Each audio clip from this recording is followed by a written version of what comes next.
dia mapnya. Erangel. Go. Wah. Ya, tampaknya kali ini tanpa berlama-lama kita bakal langsung menuju ke arah Erangel kedua kita, game yang kelima kita. Dan tampaknya kita bakal kali ini dari BTR dan juga kali BTR berjuang sendirian. So teman-teman jangan lupa juga beri dukungan kepada tim Indonesia dengan memberikan ketikan #Indopride dan juga #BTRWin ya.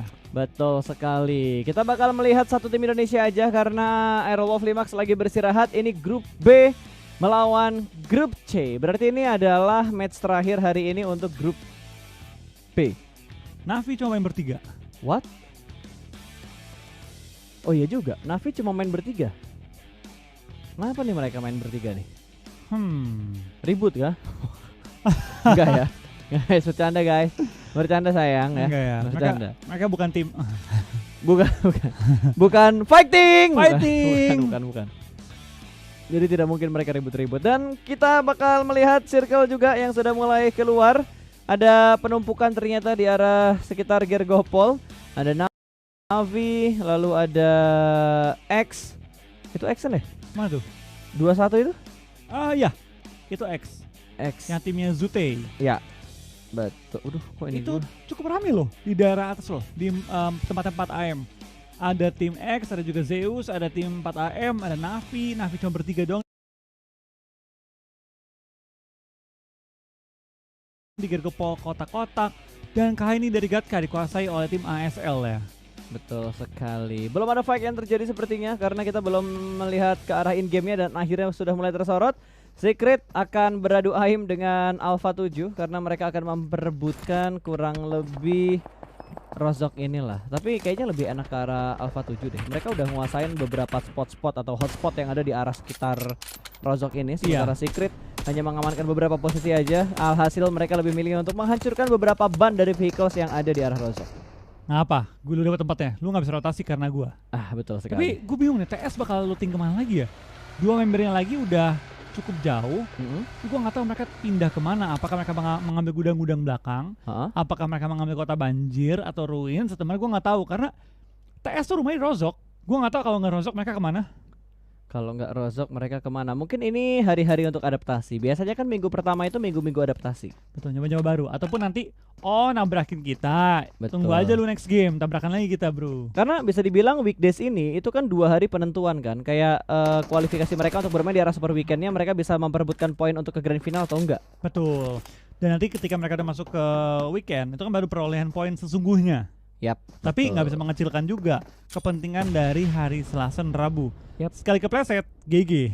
Betul. Seenggaknya jangan melewatkan super weekend lah, karena super weekend itu poin-poin yang menentukan antara lu lolos ke grand final atau enggak. Iya. Tapi ya begitulah. Kita melihatlah kali ini ya dari tim-tim yang bertanding, akankah mereka beradaptasi dengan cepat atau mereka butuh waktu lebih lah untuk adaptasi kali ini ya. Betul sekali. Sementara kalau kita lihat dari tim Navi, mereka masih looting-looting santai aja. Kayaknya Navi agak sedikit menurunkan tempo permainan mereka. Mungkin karena mereka bermain dengan 3 player, tidak dengan full squad mereka. Betul. Sementara Zeus bakal menyisiri daerah bawah tebing ini terlebih dahulu. Seorang diri saja terjebak. Dijemput Bagi kah? Baginya diam di pinggir, jangan sampai jatuh. Habis itu orangnya masuk, Baginya mundur ke belakang. Gasnya kuat apa enggak? Gila. Gasnya kuat ternyata. Wah, Oke. next level play sih. Iya, karena kan nggak bisa naik di situ kan kalau lari kan. Bisa dia lompat-lompat dulu tapi agak jauh tapi nyari yang agak landai lagi tapi supaya itu dia bisa naik. Next level men, cepat jadi hemat waktu. Betul. Keren loh. Ini bisa dibilang ya, ini trik yang mungkin beberapa dari komunitas kita udah tahu, tapi nggak semua tahu. Tapi tidak secara global tahu. Tapi dengan adanya PMGC kali ini ngebuktikan bahwa ada beberapa trik-trik untuk ngejemput temen yang ada di bawah tebing. Kayak dulu kan healing di mobil. Betul. Terus kayak Cicakar, betul. Yang mungkin beberapa orang tuh tahu kayak ya elah gitu doang kok. Baru tahu lu gitu kan. Tapi ya buktinya gua aja sampah saya nggak tahu ada Cicakar gitu kan. Betul. Itu gua kalau nggak ngeliat box gaming gua nggak tahu kalau mobil tuh bisa naik ke atas. Iya, sama. Mereka udah the next level play banget gitu loh. Dan kita bakal fokus kembali di mana Ararki sedang mengamati beberapa pergerakan juga dari tim mana itu A1 Esports yang sudah bergerak melakukan rotasi, tapi sepertinya Jax sadar ada beberapa step yang terdengar ketika mereka melewati daerah perbukitan karena Ararki sudah keluar dari arah Pochinki dan naik ke arah perbukitan Pochinki. Betul, hati-hati nepok tadi yang lewat. Kalau kena ntar celana lu hitam. Oh iya, celana lu merah. ini merah. Betul. Oh iya, gue lupa celana gue putih ya. Oke. Ya kita bakal ganda di Marrakesh. Tampaknya cukup mendapatkan informasi yang banyak ya mengenai lawan mereka di seberang. Tempat kita mati pas. Waktu itu. Di kala itu. Ini batu yang kita cari nih. Orang tuh nyari-nyari kill, kita nyari-nyari batu ya. Ini batu kan koleksi. Kolektor batu kita. Batu ini yang dikoleksi sama bapak-bapak. Batu Apa sih namanya tuh? Akik. Aduh, batu akik. Akik. Batu akik. Akik-akik ya. Iya. Mulai tidak jelas pembahasan Ngapa? kita. Udah mulai game 5, Pak. Game 5 Udah jam game 5 ya. 10 malam gitu ya. Tapi masalahnya hari pertama. Biasanya tingkat kehaluan kita itu masuk di minggu ketiga. Karena ini hari pertama yang challenging, Pak. Oh iya ya, kita sudah beraktivitas dari pagi tadi. Betul, menerjang macetnya Jakarta. Betul. Dan mengejar waktu untuk ngisi di sini. Jakarta, Indonesia. Yes, begitu macet. Iya. Sangat macet Tapi ya, it's okay. Yang penting kita sudah sampai, sudah cash juga di PMGC dan terpukau dengan permainan tim-tim di PMGC. Tapi biasanya ya kalau kita ngomongin liga yang panjang kayak gini, serunya itu di awal sama di akhir loh. Iya. Di minggu awal sama minggu akhir. Minggu akhir mulai barbar, minggu awal adaptasi. Yes, minggu tengah dia. tuh paling boring pasti. Karena udah masa-masa mereka ini kan. Stabil-stabil aja. Kestabilan mereka aja. Kecuali emang niatnya kita harus menjatuhkan tim ini. Kita harus meratakan tim ini. Itu baru beda cerita lagi. Dulunya PMCO pas, sedangkan kan kalau mereka lagi merencanakan tabrak-tabrakan, kita tuh bareng mereka pas. Betul. Lagi di luar, kita lagi istirahat kan. Kita tahu briefingnya. Ya, karena mereka nanya, "Bang, mereka setup kayak gimana, Bang?" "Oh, kayak gini. Kita tabrak nanti di sini." Wih, jangan salah guys. Waktu PMCO, Caster juga menjadi analisa untuk beberapa tim, memberikan inputan. Karena kan tim hanya basicnya ya udah ngelihat fokus in game mereka aja gitu. Kalau Caster kan kita tahu beberapa spot-spot gitu, Bu. Gitu. Itu pun kalau kita inget. Betul, kayak tim ini ngambil tempat ini nih, hati-hati gitu kan. Atau enggak tim ini suka rebut-rebutin mobil-mobil kalian, atau enggak mereka tuh kalau turun di kota kalian setupnya kayak gini gitu kan. Betul sekali. Yang player kan kalau udah selesai main, otak tuh kadang-kadang masih panas, pengennya tuh istirahat gitu kan, duduk. Yap. Ya kita Caster ya membantu sebisanya lah. Sebenarnya satu hal sih yang paling gua kangenin dari turnamen offline. Apa? Gua bisa ngelihat ekspresi player ketika habis tusun atau pas lagi seneng-senengnya waktu lagi break antar match.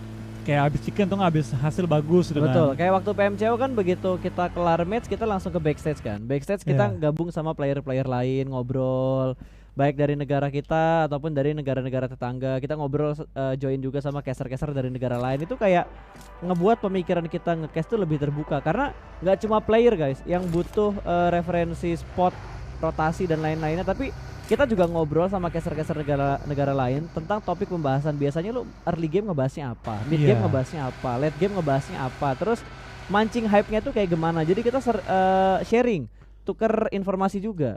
Atau misalnya ntar kita nanya, tim ini biasa mainnya kayak gimana? Yap. Tim negara lu gitu kan. Oh, mereka tuh mainnya kayak gini. Jadi ada gambaran kita di gameplay tim tersebut. Ataupun lebih simple. Kayak mereka ngomong, "Oh, ntar tim ini suka ngambil tempat ini nih, bakal ada fight." Jadi ketika udah mulai masuk area tersebut, oh kita tahu nih bakal fight bentar lagi. Yes, jadi dapetin insight dari caster-caster lain juga lah, dapat pembahasan juga karena kan caster-caster dari negara lain juga nge-cast league di negara mereka, nge-cast turnamen PUBG M di negara mereka juga. Tentunya mereka lebih menguasai drop spot yang ada di in game. Gitu. Yang lebih ngerti liga mereka. Betul. Makanya kita butuh bertukar informasi juga. Oke, back to the beat, back to the cast. Dan kali ini kita bakal melihat beberapa pergerakan juga dari tim-tim yang sudah mengamankan high ground position terlebih dahulu, seperti dari tim A1 Esport. Walaupun tadi sempat bertetanggaan dengan tim RRQ, tapi tidak ada baku tembak di antara mereka. Mereka hanya sharing position aja dan hanya mendapatkan beberapa informasi. Ini kalau nggak salah tempat yang lagi suka diperebutkan sama tim-tim. Gue sering ngeliat ya, bahkan di klasik pun itu jadi salah satu transit point beberapa tim. Betul. Karena ke cover 3 batu dan itu modelnya kayak mangkok gitu, Flo. Lu kalau ngepron nggak bakal ketahuan. Betul sekali. Tapi baik lagi, tempat yang enak adalah tempat yang ramai diisi oleh tim-tim lain. Yes. Ketika kita mengambil tempat yang enak atau tempat prima ya, tempat terbaik di zona, itu pasti dipantau oleh 2, 3, 4, 5, ya banyak lah tim-tim lain tahu ini tempat enak gitu kan. Pasti. Dan nggak semua tim cuma sekedar ngintip. Ada tim yang ada nggak ada, sikat. Gue ada fun fact nih. Apa tuh? Lu lihat sekarang RRQ, Ya. semua player mereka ada nomor di nickname mereka. D2E, Beer 11, Oh iya. G9, Ernie 007. Dimarahin Ernie. Lu kenapa nggak ada nomor? Senior juga ganti nama dia. Emang iya? Senior 5. Emang iya? Enggak, gua ngasal Gua doang. gue nanya lagi. Gue kira beneran, bentar. Gue penasaran, Flo, nggak bisa. Oh, senior gak ganti nama. Ernie di sini juga masih Ernie. Jangan-jangan senior O-nya ganti O. Ada angkanya, yang penting kan ada angkanya. Seniornya I-nya 1. Bisa. Seniornya itu kita bikin makin alay lah. S3N10R. R kecil. R kecil. R kecil. Ya ampun, receh ya Allah. Aduh. Tapi kalau di daerah Pochinki ya, daerah bangunan gereja dan juga di bangunan farm atau rumah-rumahan di luarnya sudah diisi oleh tim Secret dan juga ada tim lain yang mengisi bangunan gereja high ground ya, tim nomor ISL, cari dan kawan-kawan. Oke, Caster kalau gabut gini banget ya. Sabar. Ini pertama kali nggak pas ketika kita nge-cast tuh ada logo timnya sebelahnya. Dari tadi game pertama kayak gitu. Nah, gue kayak baru ngeh loh kayak di PUBG Mobile bisa kayak gini. Coba guys, kalian ingat-ingat lagi. Gue soalnya juga lupa. Kalau nge-cast Indo sih, gue jamin gak ada logo timnya. Nggak ada logo tim sebelahnya. Iya. Kan? Codingannya beda soalnya kan. Dan ternyata Secret Jin akan bertemu dengan tim Red Aliens dari Indonesia. Kingzo berada di jarak yang cukup jauh. Sedikit terlambat dalam melakukan backup dan ini malah ngebuka posisi backup dari tim Secret Jin. Betul, ter-HBD kali ini ya oleh para Red Aliens kali ini, mereka menjaga compound di open field. Dengan mereka juga cukup rame posisinya di mana mereka masih baru keluar area farm, baru masuk ke area pegunungan dan ini kalau zonanya ke arah Rozok, ini bakal 2 kan? Ini 2 ini kan? mau 2 ketiga. Iya. Ini kalau sampai ke Rozok pas rusuh sih. Oh enggak, untung aja. Agak untung mendona aja. ya. Ya, dan BTR masih menemukan tempat yang enak. BTR tampaknya kalau mau pindah itu ke rumah 2 di atas tuh. Mereka cuma itu resiko karena mereka perlu melewati tim TSJ. Mereka juga mungkin bisa ditembaki oleh Zeus dan kawan-kawan semua. Ada footballis juga tuh yang lagi rotasi. Ada footballis juga betul. Tapi kalau mereka tahan nih, tunggu footballis lewat, bisa nge-HBD ataupun ngedapetin beberapa catch tambahan ke arah footballis. Bener, ada gerak tuh ke arah rumah 2-nya. Oke, dan footballis menurut gua mereka bisa kena sandwich karena di high ground kanan mereka tuh ada 2 tim yang akan bertengger di area sana. Ada Secret Jin, ada 4AM juga, terus kirinya ada Bigetron dan BTR juga sudah mulai bergerak menuju ke bagian tengah dari circle-nya, semakin menuju tengah dan akan meninggalkan beberapa player di arah belakang. Tapi sepertinya satu player dari footballis sudah mulai mendekat menuju ke arah Bigetron. Secret juga sudah mulai melakukan rotasi. Silih berganti, semua tim akan bergerak untuk mendapatkan tempat-tempat yang paling enak. Kali ini Secret akan menuju ke drop zone awal mereka di regional mereka. Betul. Tapi kita bakal ke ini juga dari tim Secret ya. Setelah kembali ke area Pochinki, mereka juga sudah melihat beberapa tim mengisi daerah-daerah Pochinki dan sekitarnya. Zeus supaya mereka ada ASL juga di rumah garasi di mana mereka parkir dengan cukup rapi kali ini ya. Mobil-mobil koleksi mereka. Oh, gua kira tadi UASnya nutup pintu belakang tuh. Tapi ternyata sebenarnya ada cara lagi pas yang orang suka ngelakuin. Mereka mundurin UAS, tapi kasih celah di tembok ujungnya tuh. Terus orang ngumpet situ. Kan ketika lu nge-rush rumah, lu tuh nggak tahu ada orang ngumpet di balik mobil. Kayaknya gue pernah ngelihat kejadian kayak gitu deh. Gue pernah nge-cast turnamen di mana turnamennya itu hampir kayak gitu setupnya. Biasa kayak gini pas, mereka tuh ngehalangin pintu, terus mereka ngumpet di balik pintu juga. Betul. Jadi waktu orang lewat tuh nggak tahu dan nggak bisa masuk dari belakang. Gue pernah lihat setup yang kayak gitu. Kalau nggak salah nge-cast sama lo deh, Flo. Nggak tahu gua. Kalau standarnya kan ledakin mobil di tangga kan, lalu pecahin pintu supaya orang nggak bisa naik ke atas. Itu buat zona akhir biasanya. Udah zona akhir, naikin UAS, pecahin, ledakin, pecahin pintu semua. Standarnya itu yang lo bilang tadi kan, kalau di rumah garasi kayak gitu ngeganjel tangga, hancurin pintu seperti yang lo bilang. Iya. Trik-trik lainnya kayak kecil-kecil gitu, kayak tempelin mobil ngumpet di belakangnya, atau misalnya kayak mobil diparkin di ujung, masuk ke driver seatnya gitu kan, nungguin orang lewat, ya gitu gitulah. Trik-trik yang orang tuh kalau lihat sekilas tuh nggak nyadar ada orang ngumpet. Tapi tadi secara nggak langsung ya, kalau lo inget yang di early game tadi, yang ngejemput di Gergopol tebing tuh, itu juga sebuah trik loh. Kayak bagi lo turunin ke bawah sedikit biar temen lo tuh naik tanpa dia harus tryhard buat manjat sambil jongkok. Betul. Tadi tuh kalau waktu dia udah gerakin mobil gue tahu, tapi kalau dia nggak ngelakuin gue tuh nggak kepikiran. Betul. Tapi pas dia ngelakuin gue kayak wah ini mau majuin mobil nih buat orang masuk ke dalam kan. Nonton turnamen kayak gini tuh banyak ilmu-ilmu baru yang akan kalian dapetin guys, karena biasanya beberapa pro player itu nyembunyiin trik mereka supaya nggak terlalu ke-publish. Buat ini? Iya, buat di turni-turni gede kayak gini. Nanti kalau udah ketahuan, udah ke spot, mereka bakal cari trik yang lainnya lagi. Betul. Jujur aja gitu, kayak gue nonton PUBG udah beribu-ribu jam mungkin ya. Main juga udah mungkin udah 1000-2000 jam gitu. Tapi ada ya trik-trik yang lucu yang gue tuh nggak nyangka bisa dilakuin. Sakit banget. Oh, tampaknya bakal ada seorang Matoy juga mulai menokin orang-orang di sekitar areanya dia. Tapi dari tim DA ya, tim yang agresif banget dari ini awal bakal permainan. fight. BTR bakal fight. Iya, BTR bakal fight. Ini BTR harus push ke arah RQ atau ke arah tim nomor 18. Kayaknya bakal tabrak ke high ground deh. Iya. Bakal dibatu-batuan high ground. Yes, Oh harusnya. bener aja Zuxi Betul. ketangkep oleh Ales Jax kali ini. Ini bakal lihat fight antara BTR dan juga tim lawannya kali ini ya. Dan tampaknya Beer juga join the fight. BTR Luxi. kejepit dua tim sekaligus. Luxi terkenok, berarti 2 player BTR terkenok, bahkan Zuxi sudah dipulangkan ke arah lobby. Ini ada 3 fight di arah 3 tempat yang berbeda, dan kali ini dari tim Secret iShoot berhasil melakukan finishing point ke tim yang sudah dia lihat dari Elite United Team. Iya, kita bakal dari tim iShoot juga. Tim Secret ya, lagi berusaha free untuk pindah posisi, Tapi tapi nggak mau nembak. kayaknya dari Luxi juga bakal kenok nih pas Luxi. Luxi tadi kalau nggak salah 2 player BTR kenok deh. Iya, 2 kenok, 1 di finish. Wah, ini ke gunting cuy BTR. ini kegunting banget Ya, mereka. kiri mereka RRQ, kanan mereka dari Elite United Team. Bener-bener kepres banget, bahkan dari BTR mereka terpaksa menghancurkan vehicles mereka untuk dijadikan tameng terlebih dahulu, walaupun posisi mereka belum terlalu masuk ke dalam zona. Betul, tapi dari seorang Luxi sudah agak lebih back off ya dengan dia pindah posisi juga. Yang agak bahaya itu Microboy, cuma memiliki beberapa mobil yang dapat dijadikan cover. Di sini BTR PR berat banget ini, baru circle keempat juga, jadi kalaupun dia ke take down ini point placementnya nggak terlalu tinggi ya. Yap, harus bener-bener try hard banget karena bisa dibilang dari BTR kita belum ngelihat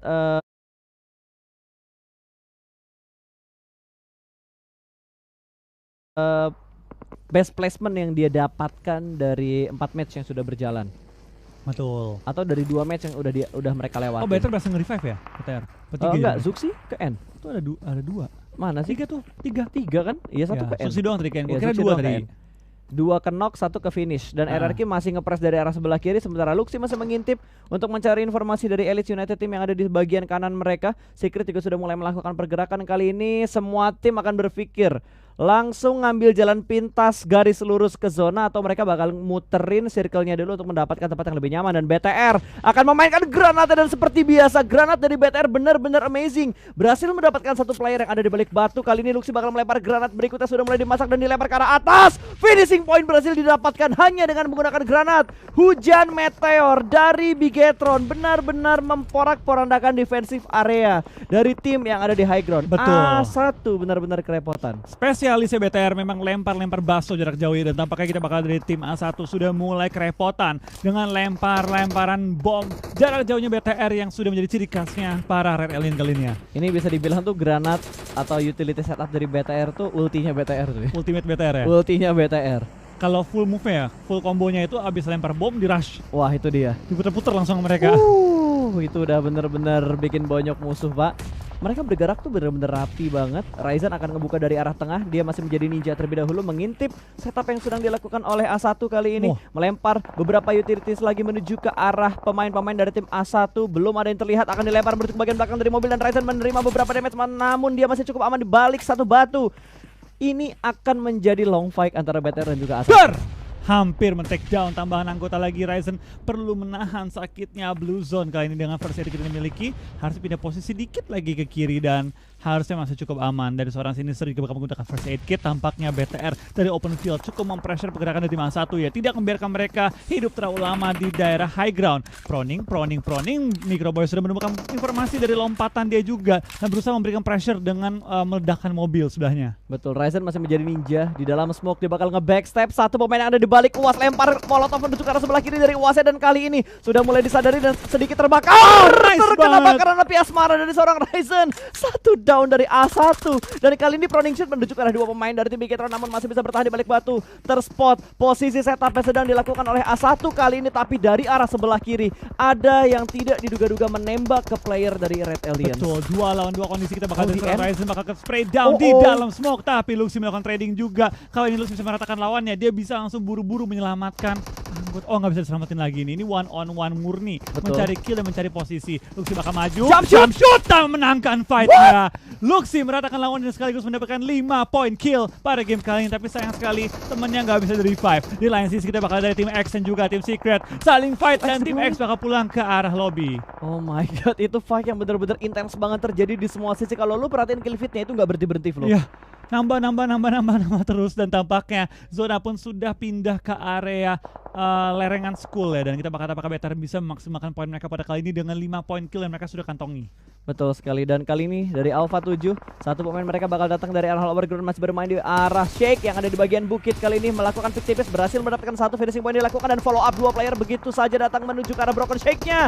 Jump shoot kanan dan kiri digunting dan langsung dipulangkan menuju ke arah lobby. Iya, kita bakal lihat di tim Alpha 7 dengan sangat cepat langsung mengambil daerah pos ya, tempat terenak biasanya itu. Ya, dan kita bakal lihat juga dari lain sisi ya, cukup banyak tim yang sudah mulai pressure ke arah lereng-lereng mencari tempat terenak, cover dari batu, forting juga, cover di pohon. Tapi ini baik lagi tempat yang terbuka. Siapa yang punya mobil terbanyak harusnya dia yang paling menguasai area zona ini. Tapi tampaknya BTR juga pulang ke arah lobby pada kesempatan kali ini ya. Ya, tapi setidaknya mereka mendapatkan beberapa poin kill. Satu blind spot yang tidak diketahui oleh Footballist membuat pemain mereka lengah, dan Gonzo mendapatkan satu pemain dari tim Footballist. Namun belum di finish. Ini juga menjadi last man standing loh. Tinggal Gonzo seorang diri dari tim KP.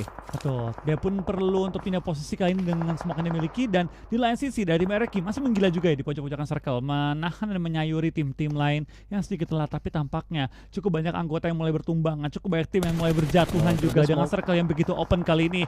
Dari tim EUT juga bakal tumbang. Gonzo akan kesulitan menyelamatkan teman-teman, dan tampaknya dari tim-tim lain juga langsung memotong tim lain yang belum memiliki posisi enak. RRQ lihat dari minimapnya tadi waktu dibuka, posisi mereka high ground, posisi mereka ada forting, dan itu enak banget buat lihat ke arah lower groundnya. Betul, dan mereka pasti kosong areanya karena zona itu nggak pindah.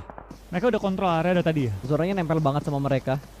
Jinan juga barusan mendapatkan beberapa knock, dan ada beberapa player juga yang sudah di finishing. Bahkan dari Ernie juga sudah mulai menambah beberapa pundi kill untuk tim RRQ, memulangkan satu tim bahkan menuju ke arah lobby. Kali ini RRQ mendapatkan jumlah kill yang sangat dominan sekali. Betul. Untuk di match kelima hari sekaligus ini sekaligus meng-clear area mereka. Mereka doang yang benar-benar punya ujung bawah circle dengan sangat-sangat nyaman. Masih tercover satu pohon di bagian high ground. D2E masih berusaha untuk mengontrol angle bagian kanan, dan itu Glacier yang sakit banget damage-nya. Abeli bener-bener low HP barnya, biru-biru badannya, dan ternyata ke take down sama D2E, dan tampaknya tim Zeus juga bakal pulang ke arah lobby. Tinggal berapa tim di sini? Kurang lebih mungkin 5 tim lagi kali ini, dan Aishus bersama dengan Highboy bakal langsung maju ke depan dan bakal coba untuk forting di ujung-ujung circle di pohon kali ini. Mereka mepet ke arah RRQ. Tapi harusnya bunyi kendaraannya kedengeran sih. Harusnya bunyi kendaraan dari Secret tadi kedengeran sama tim RRQ. Sementara kali ini dari KP masih berusaha melakukan setup last man standing, dan harus menghadapi beberapa player juga dari Footballist. Kayaknya mereka bakal merelakan satu pemain mereka, dan ada satu titik blind spot yang tidak terdeteksi. Konina Power dipulangkan ke arah lobby. Betul, tampaknya 4AM juga bermain dengan cukup pasif pada kali ini, hanya memiliki satu kill juga menyisakan 2 player mereka, tapi zona kali ini cukup enak untuk mereka kalau mereka bisa mempertahankan yang melawan tim Alpha 7 kali ini. RQ dengan 3 anggota mereka juga menyebar dengan cukup luas, mengambil tempat cukup enak, dan kayaknya 3-1 deh. Satu lagi mungkin udah bisa bener, D2E langsung ngeflank ke arah high ground. 1-1-2 nih jatuhnya setup mereka. Iya, 1-1-2. Betul, nge-split 2 player nge-stick, 2 player lainnya nyari posisi-posisi blind spot yang tidak diketahui oleh tim-tim yang tersisa. Dan Alpha 7 juga sudah mulai bergerak kembali, walaupun mereka masih bermain di arah lower ground. Setup smoke terlebih dahulu, satu setup smoke sudah mereka keluarkan, 2 kali ini setup smoke. Dan Footballist juga sudah dipulangkan ke arah lobby karena posisi mereka sudah diketahui oleh beberapa tim yang tersisa kali ini. Yuhaik terkena granat dari Beer 11, kembali tumbang satu pemain dari tim Secret. Sementara dari 4AM yang kali ini mereka sedikit mendominasi dari segi circle. Betul, tapi itu baik lagi, tempat mereka enak tapi terlalu enak. Pasti akan ada tim-tim lain yang mulai mengincar area mereka ataupun pengen nge-clear pojokan circle. Yes, gua rasa dari 4AM harusnya mereka jadi vacuum cleaner, nyedot-nyedotin tim yang nggak masuk ke zona atau ngambilin beberapa kenok yang udah dikenokin sama tim lain. Tapi semua udah masuk circle. Itu dia sekarang nih. Mereka udah nggak sempet motong-motongin tim lain. Sekarang dari tim Secret yang lumayan ditekan oleh pergerakan tim RRQ yang terus melempar bom, lempar bom lagi, dan memberikan tekanan terhadap posisi mereka di balik satu UAS dan juga pohon. Yes, tapi dari G9 dia sudah mulai bergerak menuju ke arah lower ground. Kali ini spray through the smoke. Bahkan kali ini dari Alpha 7 berhasil mendapatkan U-Hike. Akan ada close combat sepertinya. Posisi dari Secret terspot oleh 2 tim kanan dan kiri mereka ke sandwich, dan dikonfirm menjadi sebuah kill. Secret dipulangkan menuju ke arah lobby. Ya, dan 12 kill bagi tim RRQ kali ini. 4AM dengan sangat-sangat rapi ya. Mereka bertahan hingga top 3 kali ini. Ini minimal 13 poin sudah dikantongi oleh mereka. Alpha 7 juga punya 7 poin. Ini udah luar biasa banget perolehan poin dari top 3 kita kali ini ya. Dan kita bakal lihat juga kan dari tim Alpha 7 ya. Mereka cukup enak di bagian selatan, dapetin zona cukup enak. Tapi RRQ lihat penyebaran mereka. Ini udah mengelilingi ujung circle Ini berempat. udah nggak 1-1-2 lagi. Ini 1-1-1 cuy. 1-1-1-1. Yap. 4 orang bener-bener nge-split. Mereka bertanggung jawab dengan diri mereka sendiri. Kenok nggak ganggu revive ya? Kenapa Siap bro. bukan urusan mereka lagi lah. Pokoknya mati tanggung jawab sendiri pokoknya. Oke bos. Ini baru namanya The Real Survival ya. Solo squad. Solo squad cuy. Squad terasa solo. Dan Alpha juga kayaknya bakal ngikutin jejak dari tim RRQ. Namun lihat terstruktur banget main yang dilakuin sama RRQ. Iya, Gak rapi semuanya banget. dalam satu baris yang sama. Ibaratnya jangkauan vision dapat. Bener. Yang penting tuh mereka bisa dapat informasi dari semua arah jarum jam. Ya, kemanapun orang bergerak, mereka tahu. Yap. Akan dilempari granat lagi oleh G9. Berapa dia punya sih? Menebak-nebak. Baik Gak banget. tahu banyak banget dia punya. Padahal dia udah ngedrop tasnya loh. Yang ngedrop tas timnya Alpha Ring. Alpha sama si 4M nih. Oh ini dia, terlihat satu orang kepalanya gerak tadi langsung di spray begitu aja ada granat di depan pohon, tapi dia ingin terlebih dahulu mendapatkan confirm kill. Betul, tinggal satu anggota 4AM dan juga masih ada Itu 3 ini. anggota tim Alpha 7. Tampaknya Hasaki pengen coba masih memberikan pressure terhadap tim RRQ yang lagi menyebar split satu kali ini ya. Wah, Tidak RRQ. bertemu dengan jarak yang dekat, tapi dari tim Alpha 7 dengan 3 anggota mereka, kayaknya mereka pengen coba untuk menahan seorang G9 yang Dapat benar-benar langsung satu. ketangkap dan langsung di end Di kali end. ini. 3-3-2 kalau 4AM bisa nge-revive temennya. Ini the next level play banget sih setup dari RRQ. Iya. Nge-splitnya tuh gila banget mereka dengan posisi yang berjauhan. Kayaknya mereka udah nggak peduli kalau satu orang ke pick, yang penting bisa dapat info musuhnya di sebelah mana. Kan Ini bilang, Hasaki ini ke spot loh sama satu player yang misal tadi dari RRQ. dibiarin lu deh. Kalau kata RRQ tadi bilang pas, lu kenok nggak gue urus ya? Oke. Iya, urusin diri sendiri dah itu dia. Ke spot Oke. langsung sama Ke end Arni. langsung sama Arni juga. 13 Betul. poin bagi tim RRQ, 8 untuk Alpha 7 dan juga 4 untuk tim 4 Angry Men, 4 AM. Ini kalau mereka bisa dapat 15 kill, mereka udah kayak dapat WWCD 2 kali tanpa kill. Iya, kurang lebih ya. Ya, kurang lebih seperti itu perumpamaannya. 30 poin loh, gede banget loh. Gede banget untuk satu match. Ini Sangat. 15 ini WWCD-nya 15 ya, udah pakai sistem yang baru kan semenjak Betul. PMPL season 2 waktu itu. Udah nggak 20 lagi ya. Udah nggak 20 lagi. Malah Lu- menurut gua harus dikurangin lagi. 10 menurut gua. Eh 12 lah, 12. ya, iya, 12 atau 13 ya menurut gua. Jadi dari 13 ke 10 baru tuh 8 6 3 2 1. Sisanya 0 0 0 0. Tapi seru kali pas saya bikin turnamen yang nggak ada person point. Jadi pakai poin kill aja. Main point kill aja. Bonyok sih itu. Tapi nggak mungkin lu barbar nggak jelas juga pas. Iya nggak mungkin. Pasti pada nahan-nahan juga pasti. Kelihatan Ketangkep ternyata. kali tampaknya Arni akan tersungkur dan tampaknya dari tim 4AM juga udah ketahuan bakal coba di finish oleh 2 tim sekaligus. Tapi dari Alpha 7 langsung mengambil keuntungan dan tampaknya kali ini dari tim RRQ hanya menyisakan 1 player lagi. Dan kemungkinan ini akan jadi tiket untuk tim Alpha 7 kalau Beer nggak bisa membalikan keadaannya. Satu knock, Beer udah ketahuan posisi dan di end dan Alpha 7 bakal Alpha jadi 7. pada game kelima kali ini.